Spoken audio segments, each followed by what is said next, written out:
वासुदेवाय हरे परमात्मने प्रणतः क्लेशनाशाय गोविन्दाय नमो नमः। नैव तस्य कृते नार्थो न कृते नेह कश्चन न चास्य सर्वभूतेषु कश्चित् तदर्थ व्यपाश्रयः। नैव तस्य कृते नार्थः। प्रत्येक मनुष्य की कुछ न कुछ करने की प्रवृत्ति होती है। जब तक यह करने की प्रवृत्ति किसी सांसारिक वस्तु की प्राप्ति के लिए होती है, तब तक उसका अपने लिए करना शेष रहता ही है। अपने लिए कुछ न कुछ पाने की इच्छा से ही मनुष्य बंधता है। उस इच्छा की निवृत्ति के लिए कर्तव्य कर्म करने की आवश्यकता है। कर्म दो प्रकार से किए जाते हैं, कामना पूर्ति के लिए और कामना निवृत्ति के लिए। साधारण मनुष्य तो कामना पूर्ति के लिए कर्म करते हैं, पर कर्मयोगी कामना निवृत्ति के लिए कर्म करता है।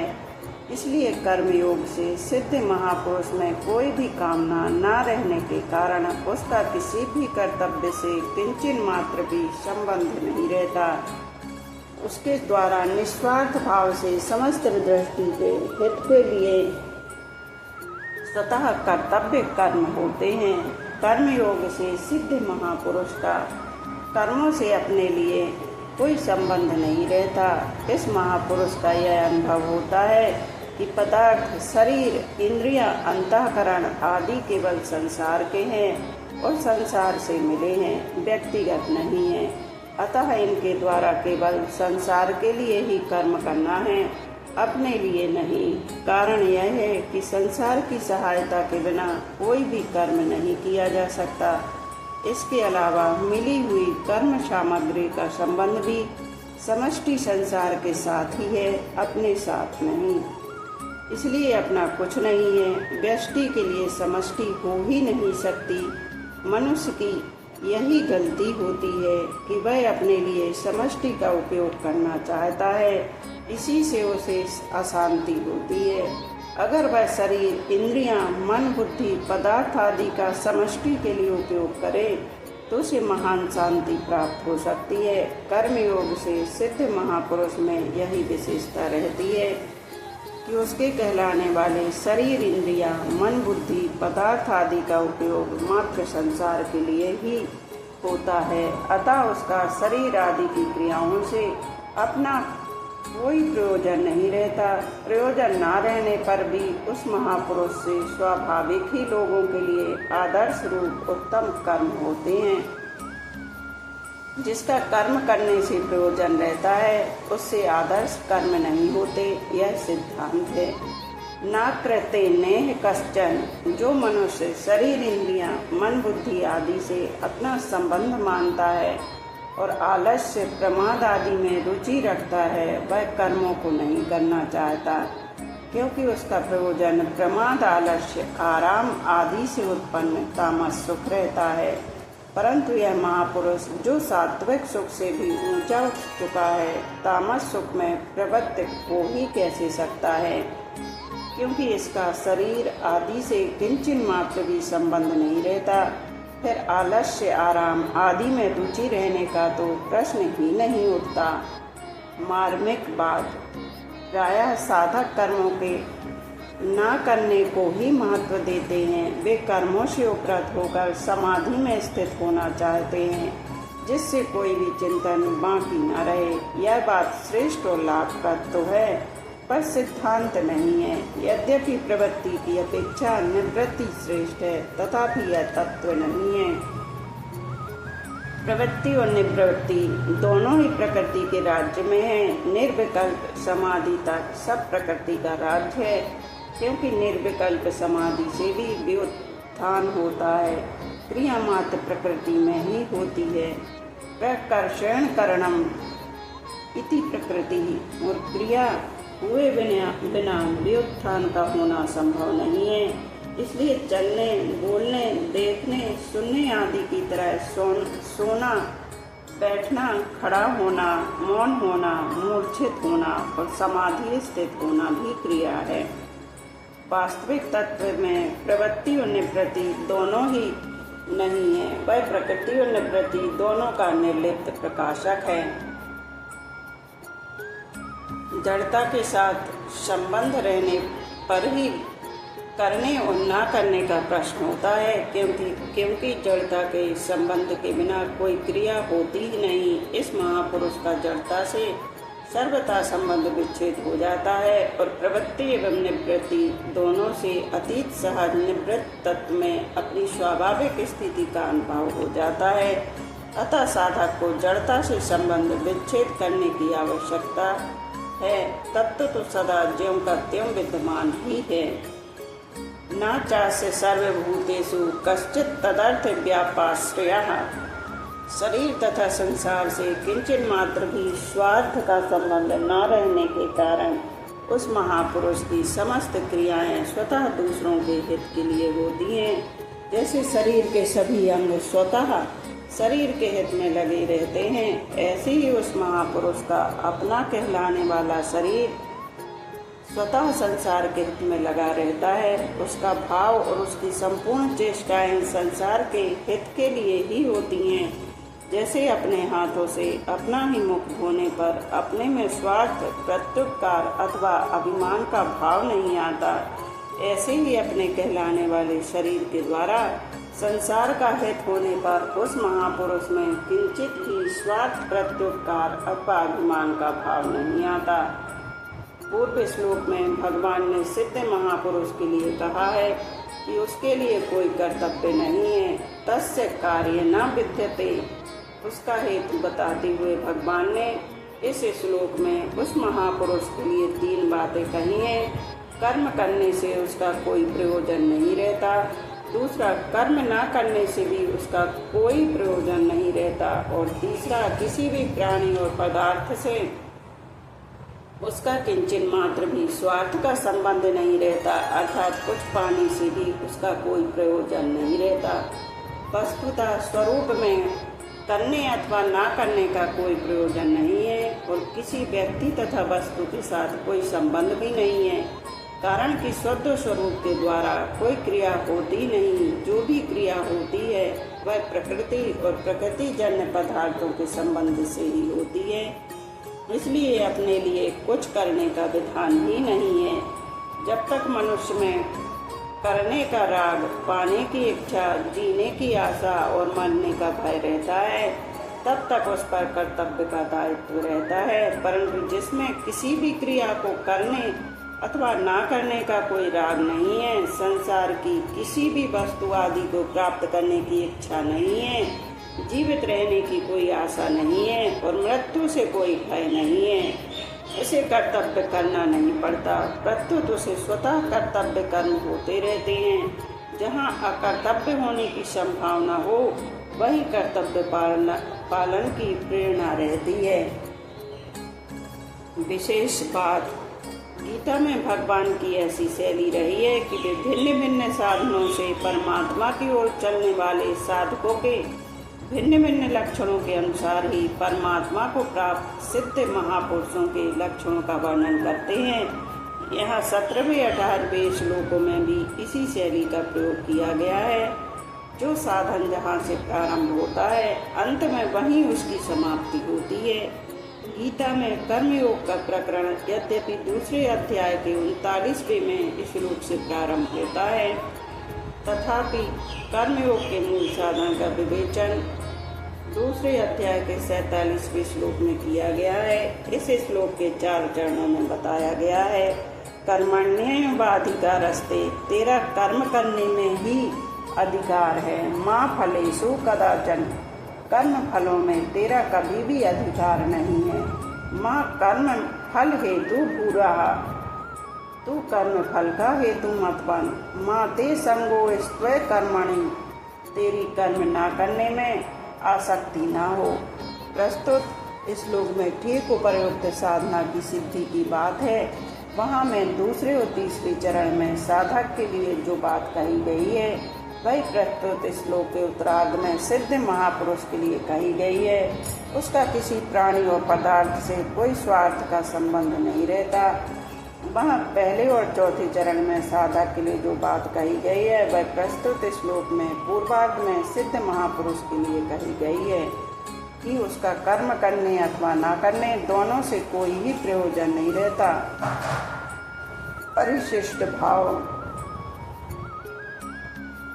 संसार में करना और ना करना दोनों सापेक्ष है, इसलिए मेरे को कुछ नहीं करना है, यह भी करना ही है, परंतु परमात्मा तत्व में ना करना निरपेक्ष है, स्वाभाविक है। कारण कि चिन्मय सत्ता का ना तो क्रिया करने के साथ संबंध है और ना क्रिया ना करने के साथ संबंध है, इसलिए परमात्मा तत्व को प्राप्त हुए कर्मयोगी महापुरुष का ना तो किसी वस्तु से कोई संबंध रहता है, न व्यक्ति से कोई संबंध रहता है और न क्रिया से ही कोई संबंध रहता है। यो बतिष्ठति नेंगते, उसकी दृष्टि में एक चिन्मय सत्ता के सिवाय कुछ नहीं रहता। संबंध।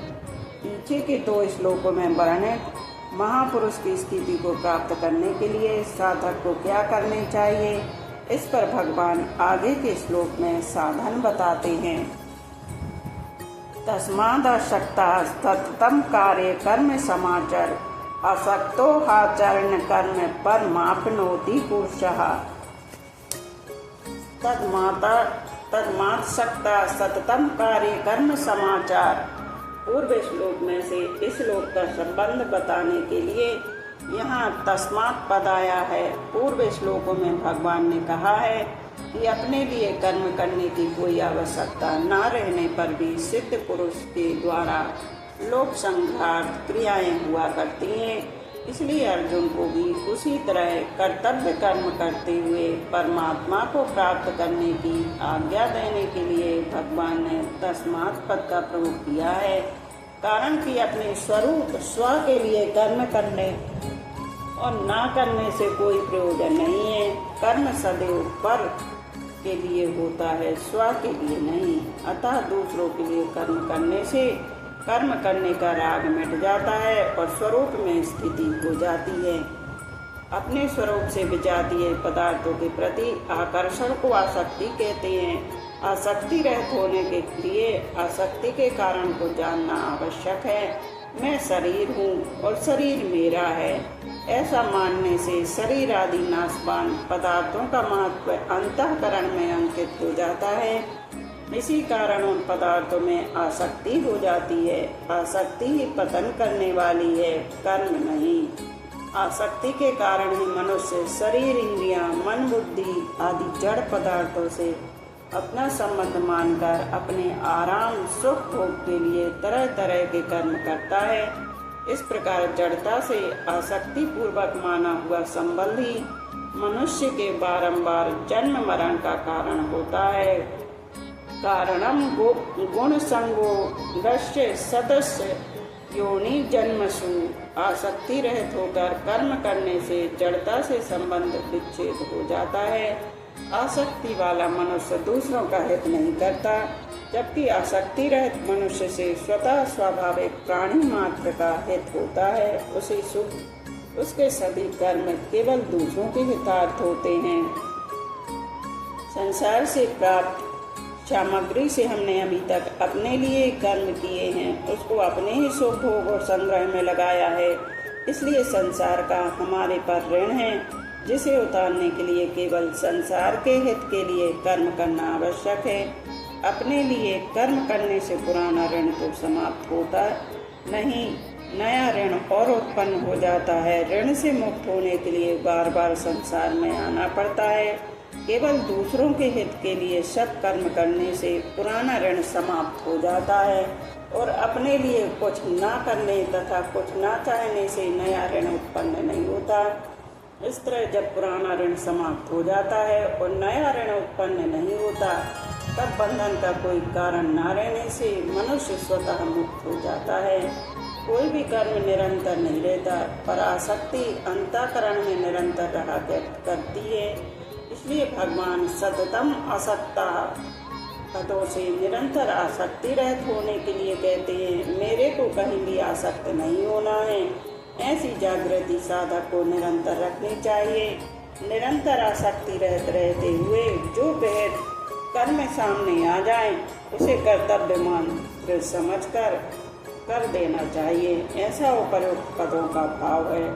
वास्तव में देखा जाए तो किसी के भी अंतःकरण में आसक्ति निरंतर नहीं रहती। जब संसार निरंतर नहीं रहता, प्रतिक्षण बदलता रहता है, तब उसकी आसक्ति निरंतर कैसे रह सकती है? ऐसा होते हुए भी माने हुए अहम के साथ आसक्ति निरंतर रहती हुई प्रतीत होती है। कार्यम अर्थात कर्तव्य उसे कहते हैं जिसको कर सकते हैं और जिसको अवश्य करना चाहिए। दूसरे शब्दों में कर्तव्य का अर्थ होता है अपने स्वार्थ का त्याग करके दूसरों का हित करना, अर्थात दूसरों की उस शास्त्रवैध न्याय युक्त मांग को पूरा करना जिसे पूरा करने की सामर्थ्य हमारे में है। इस प्रकार कर्तव्य का संबंध परहित से है। कर्तव्य का पालन करने में सब स्वतंत्र हैं और समर्थ हैं, कोई पराधीन और असमर्थ नहीं है। हाँ, प्रमाद और आलस्य के कारण अकर्तव्य करने का बुरा अभ्यास हो जाने से तथा फल की इच्छा रहने से ही वर्तमान में कर्तव्य पालन कठिन मालूम देता है, अन्यथा कर्तव्य पालन के समान सुगम कुछ नहीं है। कर्तव्य का संबंध परिस्थिति के अनुसार होता है। मनुष्य प्रत्येक परिस्थिति में स्वतंत्रता पूर्वक कर्तव्य का पालन कर सकता है। कर्तव्य का पालन करने से ही आसक्ति मिटती है।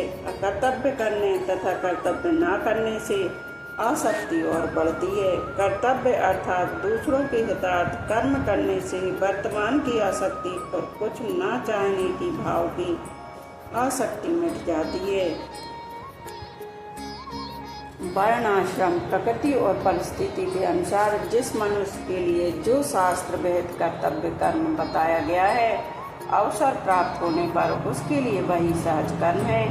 सहज कर्म में यदि कोई दोष दिखाई दे तो भी उसका त्याग नहीं करना चाहिए, क्योंकि सहज कर्म को करता हुआ मनुष्य पाप को प्राप्त नहीं होता। इसलिए यहाँ भगवान अर्जुन को मानो यह कह रहे हैं कि तू क्षत्रिय है, अतः युद्ध करना तेरा सहज कर्म है, घोर कर्म नहीं। अतः सामने आए हुए सहज कर्म को अनासक्त होकर कर देना चाहिए। अनासक्त होने पर ही समता प्राप्त होती है। विशेष बात, तब जीव मनुष्य योनि में जन्म लेता है, तब उसको शरीर, धन, जमीन, मकान आदि सब सामग्री मिलती है, और जब वह यहाँ से जाता है तब वह सामग्री यहीं छूट जाती है। इस सीधी सादी बात से यह सहज ही सिद्ध होता है कि शरीर आदि सब सामग्री मिली हुई है, अपनी नहीं है। जैसे मनुष्य काम करने के लिए किसी कार्यालय में जाता है तो उसे कुर्सी, मेज, कागज आदि सब सामग्री कार्यालय का काम करने के लिए ही मिलती है, अपनी मानकर घर ले जाने के लिए नहीं। ऐसे ही मनुष्य को संसार में शरीर आदि सब सामग्री संसार का काम, सेवा करने के लिए ही मिली है, अपनी मानने के लिए नहीं। मनुष्य तत्परता और उत्साहपूर्वक कार्यालय का काम करता है, उस काम के बदले में उसे वेतन मिलता है। काम कार्यालय के लिए होता है और वेतन अपने लिए। इसी प्रकार संसार के लिए ही सब काम करने से संसार से संबंध विच्छेद हो जाता है और योग का अनुभव हो जाता है। कर्म और योग दोनों मिलकर कर्म योग कहलाता है। कर्म संसार के लिए होता है और योग अपने लिए। यह योग ही मानो वेतन है। संसार साधन का क्षेत्र है। यहाँ प्रत्येक सामग्री साधन के लिए मिलती है, भोग और संग्रह के लिए कदापि नहीं। सांसारिक सामग्री अपनी और अपने लिए है ही नहीं।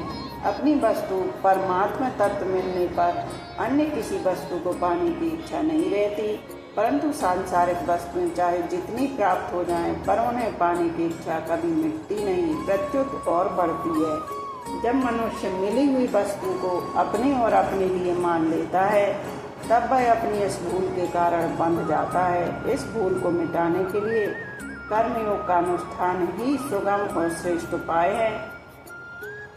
कर्मयोगी किसी भी वस्तु को अपनी और अपने लिए न मानते हुए दूसरों की सेवा में उन्हीं की मानकर लगाता है, अतः वह सुगमता पूर्वक संसार बंधन से मुक्त हो जाता है। कर्म तो सभी प्राणी किया करते हैं, पर साधारण प्राणी कर्मयोगी द्वारा किए गए धर्मों में बड़ा भारी अंतर होता है। साधारण मनुष्य आसक्ति, ममता, कामना आदि को साथ रखते हुए कर्म करता है और कर्मयोगी आसक्ति, ममता, कामना आदि को छोड़कर कर्म करता है। कर्मी के कर्मों का प्रवाह अपनी तरफ होता है और कर्मयोगी के कर्मों का प्रवाह संसार की तरफ। इसलिए कर्मी बंधता है और कर्मयोगी मुक्त होता है। असक्तो हाश्चर्य कर्म, मनुष्य आसक्ति पूर्वक संसार से अपना संबंध जोड़ता है, संसार नहीं।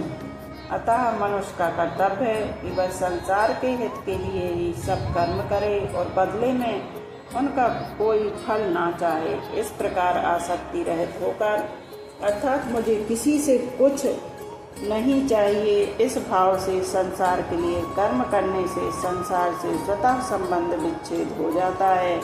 कर्मयोगी संसार की सेवा करने से, वर्तमान की वस्तुओं से और कुछ ना चाहने से भविष्य की वस्तुओं से संबंध विच्छेद करता है।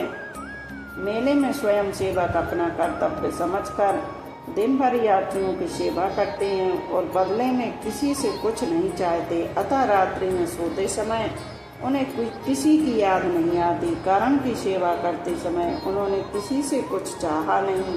इसी प्रकार जो सेवा भाव से दूसरों के लिए सब काम करता है और किसी से मान बढ़ाई आदि कुछ नहीं चाहता, उसे संसार की याद नहीं आती। वह सुगमता पूर्वक संसार बंधन से मुक्त हो जाता है।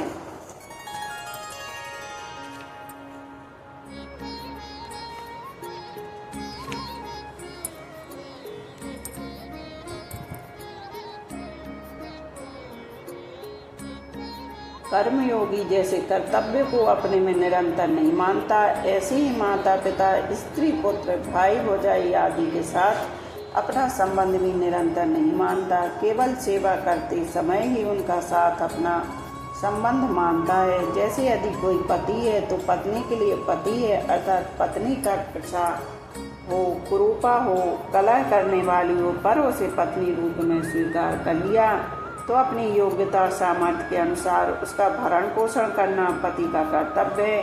पति के नाते उसके सुधार की बात कह देनी चाहिए, चाहे वह माने या ना माने। हर समय अपने को पति नहीं मानना है, क्योंकि इस जन्म से पहले वह पत्नी थी, इसका क्या पता, और मरने के बाद भी वह पत्नी रहेगी, इसका भी क्या निश्चय।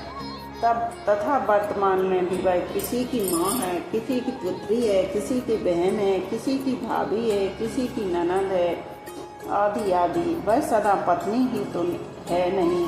ऐसा मानने से उससे सुख लेने की इच्छा स्वतः मिटती है और केवल भरण पोषण करने के लिए ही पत्नी है, यह मान्यता दृढ़ होती है। इस प्रकार कर्मयोगी को संसार में पिता, पुत्र, पति, भाई आदि के रूप में जो स्वामी मिला है उसे वह ठीक ठीक निभाता है। दूसरा अपने कर्तव्य का पालन करता है या नहीं, उसकी ओर वह नहीं देखता। अपने में कर्तव्य अभिमानी होने से ही दूसरे के कर्तव्य पर दृष्टि जाती है और दूसरों के कर्तव्य पर दृष्टि जाते ही मनुष्य अपने कर्तव्य से गिर जाता है, क्योंकि दूसरे का कर्तव्य देखना अपना कर्तव्य नहीं है।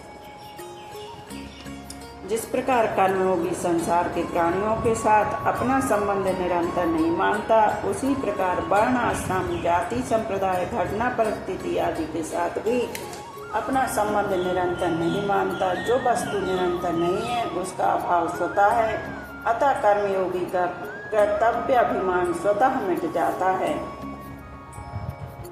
आज यहीं पर विश्राम लेते हैं, शेष आगे का कल कहेंगे। बोलो राधे राधे।